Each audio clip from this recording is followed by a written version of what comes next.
মহেন্দ্র নার্সারিতে যে কপি বাগান করা হয়েছিল মিরাকুলাম ব্যবহার করার পর এখন কোপ দেওয়ার কাজ চলছে। বন্ধুরা, আজকের আমি আপনাদের দেখাবো কিভাবে কপি গাছের গোড়া দিতে হয়। বন্ধুরা, এই দেখুন, এই গাছের গোড়ায় আবার দুই একটা করে ঘাস হয়েছে, এগুলো আবার তুলে দিতে হচ্ছে।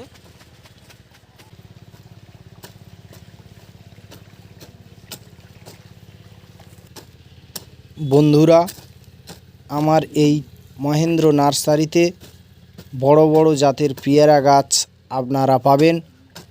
পেয়ারা সংক্রান্ত ভিডিও আমার এই চ্যানেলের মধ্যে দেয়া রয়েছে, আপনারা একবার দেখে নিতে পারেন যে কত বড় বড় পেয়ারা হয়ে থাকে। সুন্দরভাবে ধরে ধরে গাছের গোড়ায় মাটি দিতে হবে, কারণ যদি একটা পাতা ভেঙে যায় তাহলে ওই গাছটা খাদ্য তৈরি করতে তার খুব অসুবিধা হবে। তাই খুব ধরে ধরে এই কপি গাছের গোড়া দেওয়া হচ্ছে। একটা আধা ঢিল কপি গাছের ওপরে উঠে গেলে সেগুলো আবার হাত দিয়ে সরিয়ে দেওয়া হচ্ছে। দেখতে পাচ্ছেন, আস্তে আস্তে ধরে ধরে গাছের গোড়ায় মাটি দেওয়া হচ্ছে।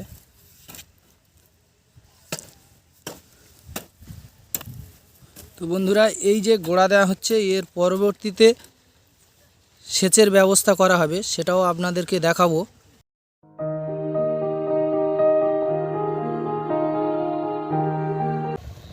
গাছের গোড়া দেওয়া হয়ে গিয়েছে, এই দেখতে পাচ্ছেন।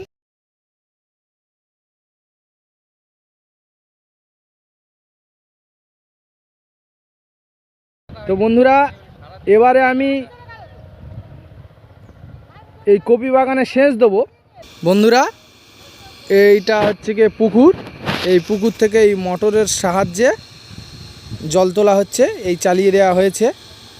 এই মোটর জল উঠছে। মোটরটা ছোট মোটর, ছোট 750। সরকার থেকে দেয়া হয়েছিল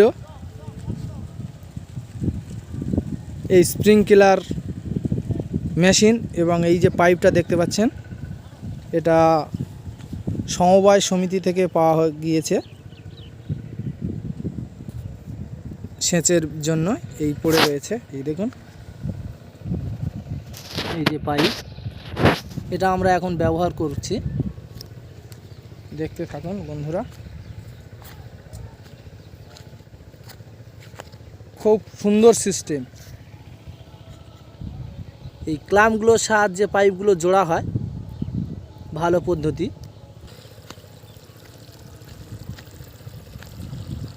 বন্ধুরা, এই দেখুন, এই পাইপের মধ্যে দেয়া হয়েছে, এখান থেকে এক্সটেনশন করে নিয়ে যাওয়া হচ্ছে। এই জল পড়ছে সুন্দরভাবে। বন্ধুরা, পাইপটা খুব উপকার হয়েছে আমাদের। এই জল চলছে, অল্প জল উঠছে, খুব বেশি পরিমাণে নয়। এই জল যাচ্ছে, এই কপি বাগানে সেচ চলছে।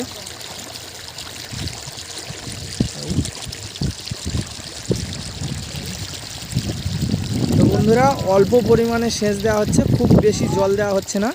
ছোট গাছ তো, বেশি জল পেলে আবার মারা যেতে পারে। প্রয়োজন মাফিক এখানে জল দেওয়া হচ্ছে। তো বন্ধুরা, আমি এই মাঠে জল দিচ্ছি। আমার জন্য এই পিঠে আনা হয়েছে, এটা আমি এখন টিফিন করে নেব। আর এই গ্লাসের মধ্যে অল্প গুড় আপনারা দেখতে পাচ্ছেন, হ্যাঁ, খেজুর গাছের টাটকা গুড়, আমাদের ঘরের গাছে কাটা হয়। তো বন্ধুরা, আমি এখন টিফিন করে নেব। এটা পৌষ সংক্রান্তি চলছে, ঠিক সেই সময় এই সেচটা দেওয়া হচ্ছে। বন্ধুরা, এই দেখতে পাচ্ছেন জল আসছে।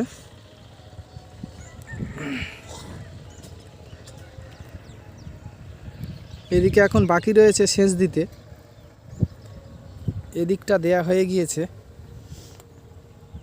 এই দেখতে পাচ্ছেন অল্প পরিমাণে জল দেওয়া হয়েছে, জলটা সঙ্গে সঙ্গে বসে যাচ্ছে।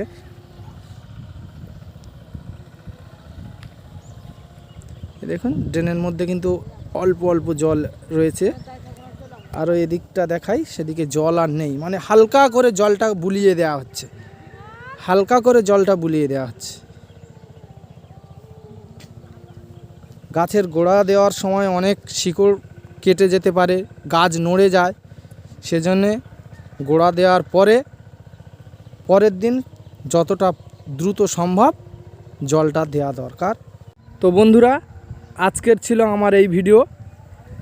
এই ভিডিওটা যদি কারোর ভালো লাগে তাহলে অবশ্যই লাইক করবেন, শেয়ার করবেন এবং আমার চ্যানেলটিকে সাবস্ক্রাইব করে দেবেন।